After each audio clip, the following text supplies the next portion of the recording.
A priest stands on the polished stone floor of a temple built from cedar and gold, holding a silver basin. He is ready to do his job. When most people read these moments, they picture light.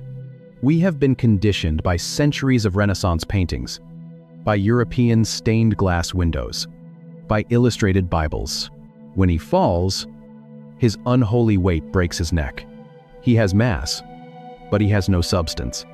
The narrative is drawing a brilliant, terrifying contrast. The true weight of Israel leaves the camp, and the false weight of the priest crashes to the floor. Weight itself is not the goal. It can anchor a tent in a storm, or it can snap a spine against the stone. It depends entirely on what is making you heavy. And this ancient, physical reality exposes the exact problem with how modern believers try to build their lives today. Look at the thin rectangle of glass and aluminum sitting on your desk. We have engineered a civilization specifically designed to eliminate mass. We store decades of memories in an invisible digital cloud. We stream music from servers we cannot touch, and we scroll endlessly through feeds of weightless information. We have trained our neurology to equate progress with lightness. We want lighter phones, faster connections, frictionless interactions, and without even realizing it, we have imported this exact consumer demand directly into our spiritual lives. When modern believers walk through the glass doors of a church, they are almost always looking for an emotional release. They are carrying the heavy exhaustion of a brutal work week, the physical tightness of financial anxiety, the silent panic of a fracturing marriage. We imagine a blinding, glowing radiance. We picture a golden halo filling the room, a luminescence so intense you have to cover your eyes with your forearm. They want to sit in a dark room and feel the burden lift from their shoulders. They want the driving rhythm of the worship band to act as a spiritual anesthetic. They want a message that makes them feel buoyant. We have decided that God's primary job is to make us feel lighter. But a weightless faith is a fragile faith. When the theology you consume is designed exclusively to elevate your mood, it possesses no density. It has no kavod. It cannot survive a high-speed collision with actual human suffering. A spiritual life built on emotional buoyancy might feel spectacular on a Sunday morning, when the lights are perfectly programmed, but it will completely evaporate the moment you are sitting in a sterile, its fluorescent hospital room, listening to a doctor's footsteps approach the door to deliver a terminal diagnosis. You do not need to float when the ground is collapsing underneath you. You need an anchor. You need something heavier than the tragedy that just walked into the room. Think about the physical sensation of modern anxiety. It is the feeling of being untethered.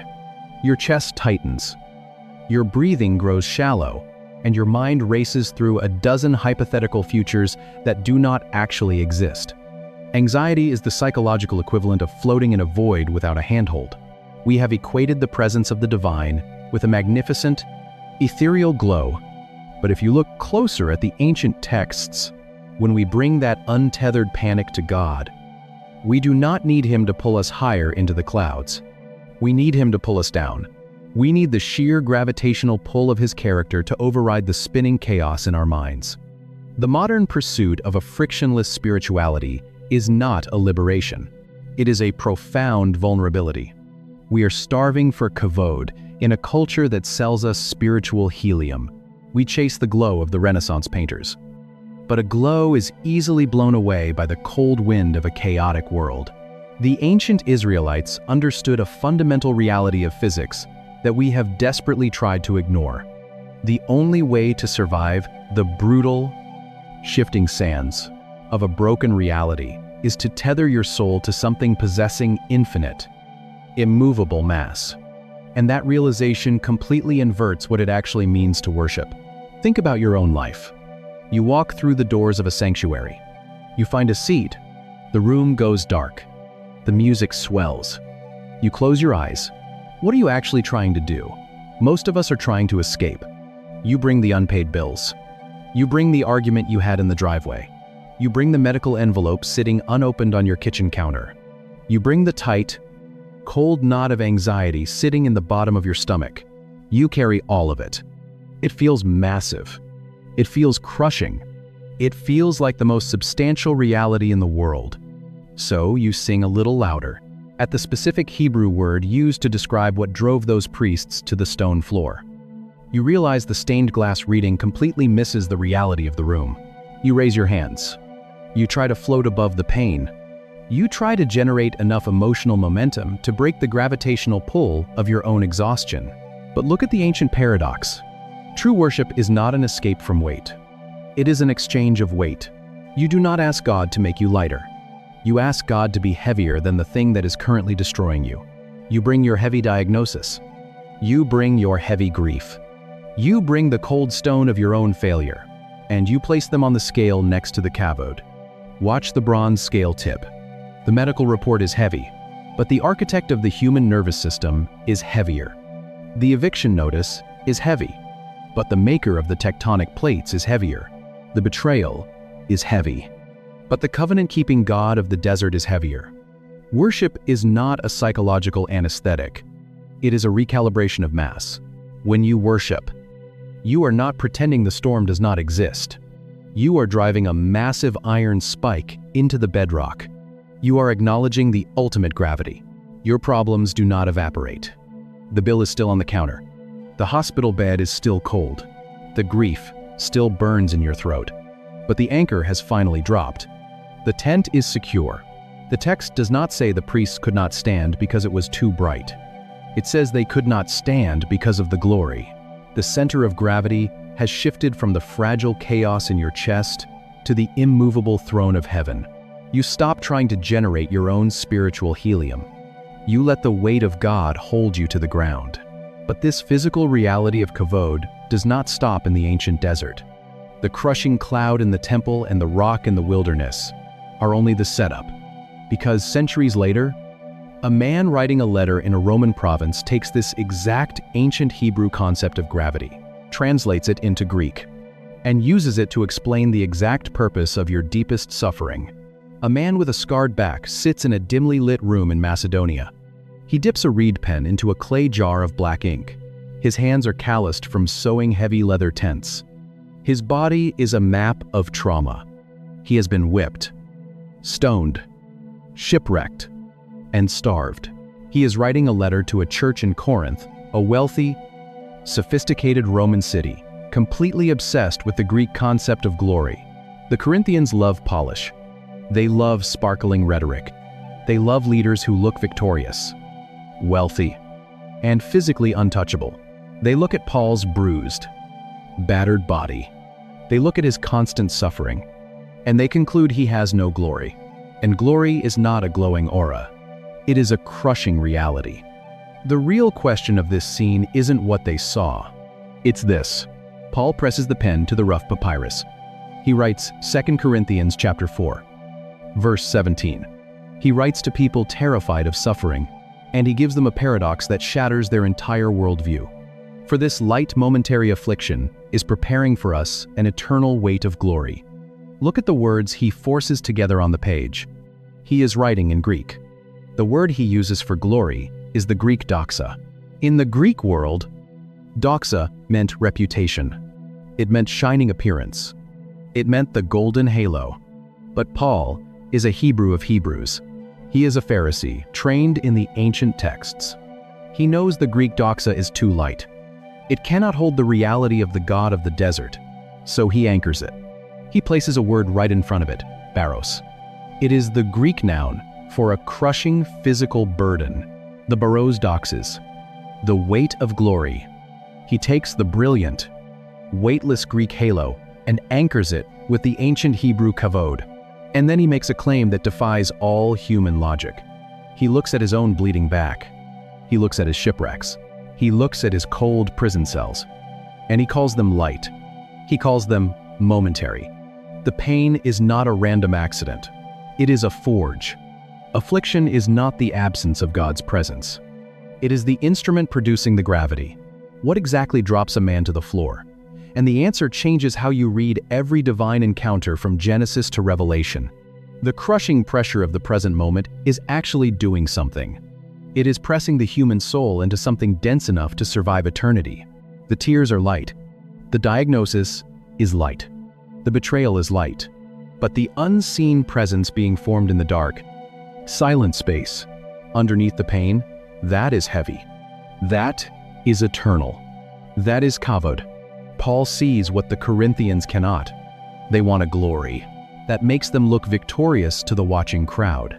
Paul wants a glory heavy enough to keep him standing before the throne of God. But what does it actually feel like when that immense weight finally anchors your own life?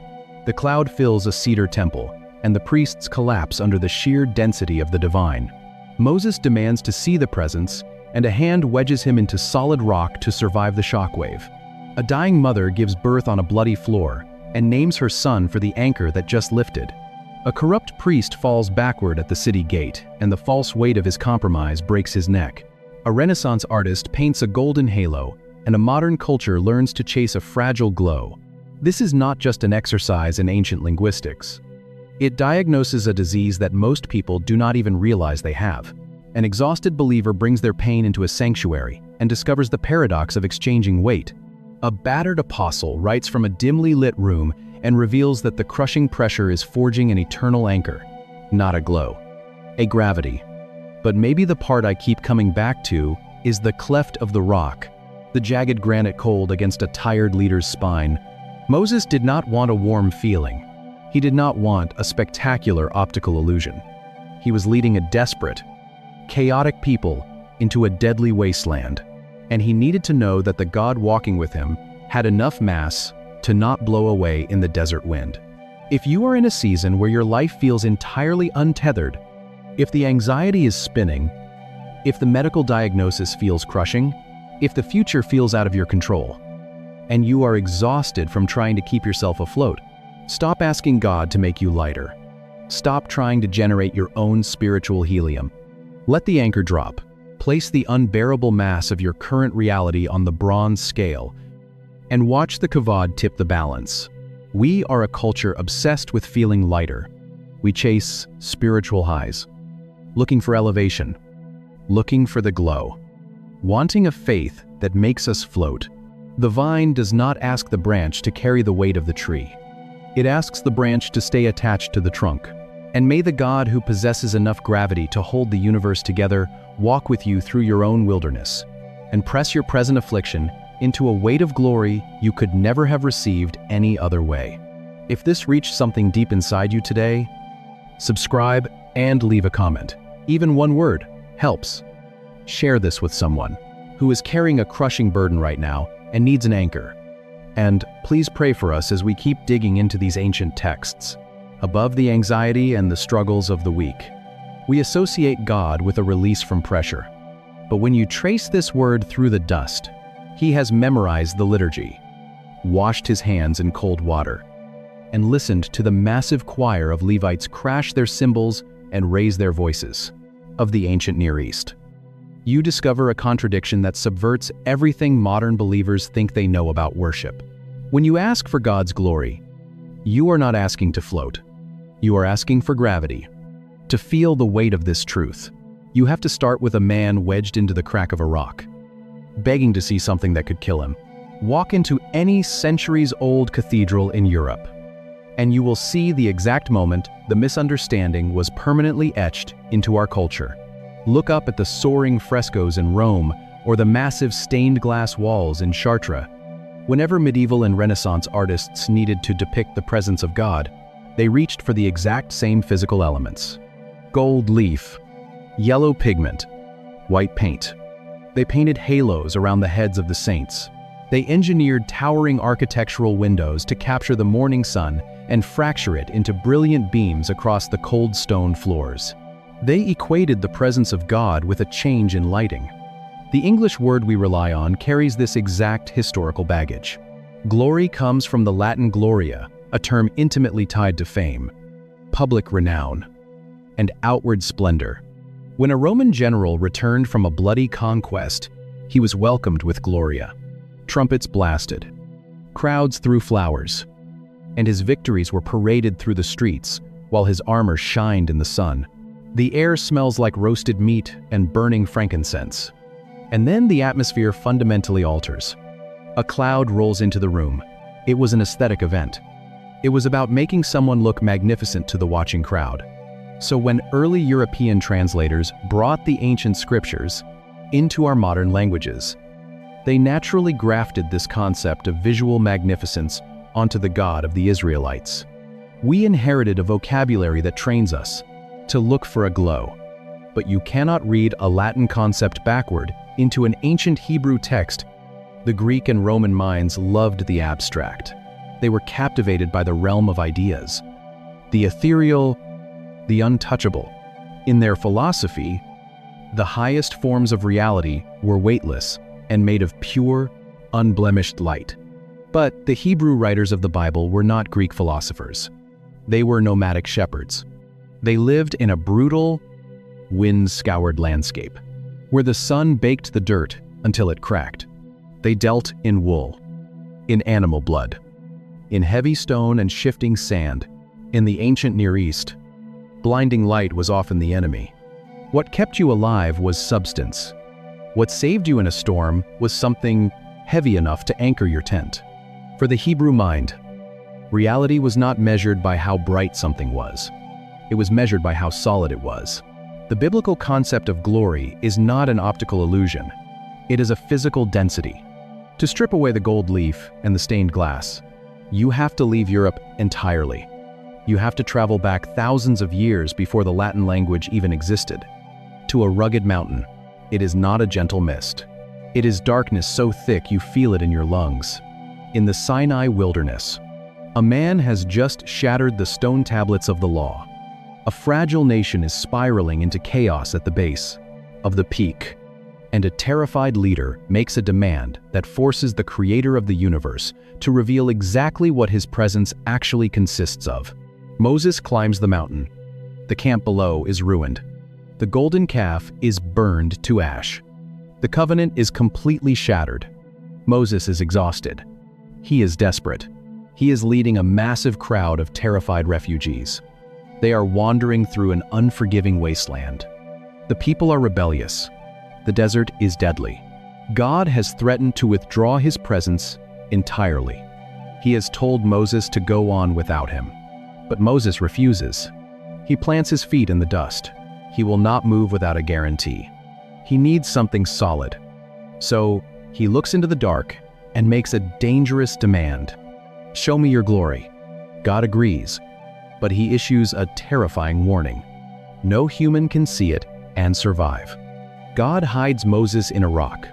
He slides him into a narrow cleft. The jagged granite is cold against his spine. A divine hand covers his face. The wind suddenly stops. The air grows thick. The mountain begins to vibrate. The presence passes by. God removes his hand. Moses sees only the trailing edge. He sees the aftermath. He feels the vacuum left behind. He asked for glory. He received a seismic event. This is not a glow. This is an impact. Think about what is actually happening on this mountain. The singing stops. The cymbals go quiet. You can hear bronze tools hit the floor. And then you hear the sound of knees hitting stone. Moses is not asking for a visual aesthetic. He is not asking for a warm feeling. He is leading a chaotic people into an absolute void. He needs to know the God leading them will not simply evaporate when the journey gets hard. He needs an anchor. He needs substance. The rock must protect him. The hand must shield him. The sheer force of the passing presence is physically lethal to the human body. God does not interact with the physical mountain like a warm sunrise. He interacts with it like a falling meteor. You do not need a rock wall to protect you from light. You need a rock wall to protect you from a shockwave. A sunrise warms the skin. A meteor cracks the crust of the earth. Moses feels the crust of the earth crack. He feels the sheer density of the divine. And the Hebrew text captures this specific danger perfectly. The original language leaves a clue hiding in plain sight. It perfectly explains why Moses had to be wedged into solid rock just to survive the encounter. Because when Moses asks to see God's glory in Exodus 33, he does not use a word that means radiance. He uses a word that belongs on a measuring scale. The detail that shatters the stained glass illusion is hiding in the dictionary of the ancient world. In Exodus chapter 33, verse 18, The priests collapse. The ancient text records it with chilling simplicity. The priests could not stand to minister because of the cloud. Moses stands in the dust of the mountain and makes his ultimate demand. English translations read, "Please, show me your glory." Because we have inherited the European framework, we assume Moses is asking for a spectacular optical event. We assume he wants the heavens to tear open and bathe him in divine radiance. But the word Moses actually uses for glory is the Hebrew Kavod. It appears hundreds of times throughout the ancient texts. And it's foundational. Etymological meaning has absolutely nothing to do with illumination. The root of the word is caved. It literally means heavy. It means weight, mass, density, something possessing so much physical substance that it requires immense effort to move. When an ancient merchant placed a massive, undeniable stone weight onto a brass scale to measure a shipment of grain, that stone was caved. When an army marched with armor so thick that bronze arrowheads shattered against it, the armor was caved. It is the concept of gravitas made entirely physical. If realizing that God's presence is a crushing weight, rather than a gentle glow, is stirring up questions you've never considered, you're exactly who this channel is for. Drop a thought in the comments and hit subscribe. Because every week we go deeper into the text than you knew was possible. A tabernacle is erected in the burning sand of the desert, and Moses cannot walk through the door. So you can see the dilemma the ancient translators faced. How do you translate a term for massive physical weight into a spiritual attribute? To see how this concept functioned in the minds of the Israelites, you have to look at 1 Samuel, chapter 4. The nation has just suffered a catastrophic military defeat, and the Philistines have captured the Ark of the Covenant. A pregnant woman, the daughter-in-law of the high priest, goes into early labor upon hearing the devastating news, and with her dying breath, lying on a blood-stained floor, she names her newborn son Ichabod, Kavod. Our English Bibles translate her final, desperate gasp as, "The glory has departed from Israel." But she is speaking the language of physics. She is literally saying, the weight is gone. The anchor has lifted. The immense, stabilizing mass that held our vulnerable nation to the earth has vanished. And now we have nothing left to keep us from blowing away in the wind. That root changes everything. When Moses stands on the mountain and asks for God's kavod, he is demanding the ultimate anchor. He is leading a fragile, rebellious people through a lethal wasteland. And he needs to know that the God leading them, a temple, is dedicated in Jerusalem. And hundreds of priests are driven face first into the dirt. An inner sanctuary is opened, and the air becomes impossible to navigate, is the most substantial, immovable reality in the universe. The kavod of God is not a light that makes you squint. It is a gravity that drives you to your knees. But the Hebrew writers were not finished with this word. To see how devastating this physical metaphor can be, you have to look at the man who died on the exact same day the ark was stolen. A runner sprints toward the city of Shiloh. His clothes are torn. Dirt is smeared across his face. He carries a message from the battlefield at Aphek. The Israelite army has been slaughtered. 30,000 foot soldiers are dead in the dirt. The 2 corrupt priests, Hophni and Phinehas, have been killed, and the ultimate unthinkable disaster has occurred. The Ark of the Covenant, the physical throne of the Kavod, the anchor of the nation, has been carried away by the Philistine army. The runner enters the gates. The city erupts into screaming. An old man sits on a wooden seat by the side of the road. His eyes are blind. He is 98 years old. He listens to the wailing of the crowd. The man is Eli. He is the high priest of Israel. He is the man tasked with guarding the weight of God's presence. The messenger finds him. He delivers the blows one by one. Same thing, again and again. The space is prepared. The threshold is crossed. And something arrives that physically forces the human body to the ground. The army fled. Your sons are dead. The ark is captured. Eli does not fall when he hears about the army. He does not fall when he hears about his sons. He falls when he hears about the ark. He tips backward off his seat. He hits the ground beside the gate. His neck breaks. The ancient author does not just record the death, he explains the physics of it. The text says Eli died because he was old, and he was caved. Heavy. It is the exact same root word Moses used on the mountain. It is the root of Kavod, glory. But here, the writer is weaponizing the word. He is using it as a tragic, devastating pun. For decades, Eli's sons had been plunging bronze forks into the boiling pots of the tabernacle, stealing the best cuts of meat from the sacrifices. They had been gorging themselves on the offerings meant for God. Eli knew about it. He issued weak warnings, but he did not stop them. He sat by the tabernacle, grew blind, and grew physically heavy on the stolen sacrifices. His weight is not a mark of glory. It is the evidence of his corruption. He traded the crushing, holy kavod of God for the physical caved of stolen meat. He absorbed the offerings until he literally embodied his own compromise. And in the end, his own physical mass is the instrument of his death.